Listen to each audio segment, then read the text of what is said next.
આપણે રોજબરોજ કેટલાય અવાજો સાંભળીએ છીએ, પણ ક્યારેય વિચાર્યું છે કે દરેક અવાજ પાછળ એક સરખું રહસ્ય છુપાયેલું છે? ચાલો આજે એ જ રહસ્ય પરથી પડદો ઉઠાવીએ. ચાલો તો આના પર જરા નજર કરીએ. જો અહીં વીણા છે, તબલા છે, મંજીરા અને એક ઘડો પણ. બધા કેવા અલગ દેખાય છે અને અવાજ પણ સાવ જુદો, ખરું ને? પણ આ બધા વાદ્યોમાં એક એવું રહસ્ય છે જે સરખું છે. કોઈ વિચાર આવે છે કે એ શું હોઈ શકે? તો આપણી આ સફરનો પહેલો પડાવ છે સંગીતનું રહસ્ય. સમજો કે આ એક મજાનો કોયડો છે જેને આપણે સાથે મળીને ઉકેલવાનો છે. અને આ રહ્યો આપણો મુખ્ય સવાલ. વિચારો તો, એક તરફ વીણાનો નાજુક તાર છે અને બીજી તરફ તબલાની ખેંચાયેલી ચામડી. આ બે તદ્દન અલગ વસ્તુઓમાં એવું તો શું છે જે સરખું છે? આનાથી તો રહસ્ય વધુ ગૂંચવાય એવું લાગે છે, નહીં? સારું, તો હવે આપણે જાસૂસ બની જઈએ અને પુરાવા ભેગા કરવાનું શરૂ કરીએ. ચાલો જોઈએ કે આપણને શું સંકેતો મળે છે. તો અહીં આપણને પહેલો અને સૌથી મોટો સંકેત મળે છે. આ કોષ્ટક જુઓ. એ આપણને બતાવી રહ્યું છે કે ખરેખર અવાજ આવે છે ક્યાંથી. જેમ કે વીણામાં એની તણાયેલી દોરીમાંથી અને તબલામાં એની ખેંચાયેલી સપાટીમાંથી. હવે વિચારવા જેવી વાત એ છે કે એક પાતળી દોરી અને એક પહોળી ચામડાની સપાટી, બંનેનો અવાજ કેટલો અલગ!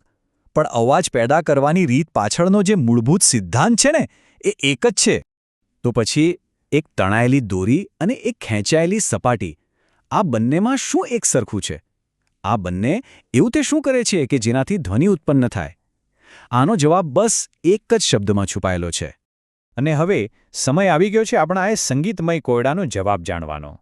રહસ્ય પરથી પડદો ઉઠવા જઈ રહ્યો છે. કંપન. હા, બસ આ એક જ શબ્દ. દરેક ધ્વનિનું મૂળ કારણ છે કંપન.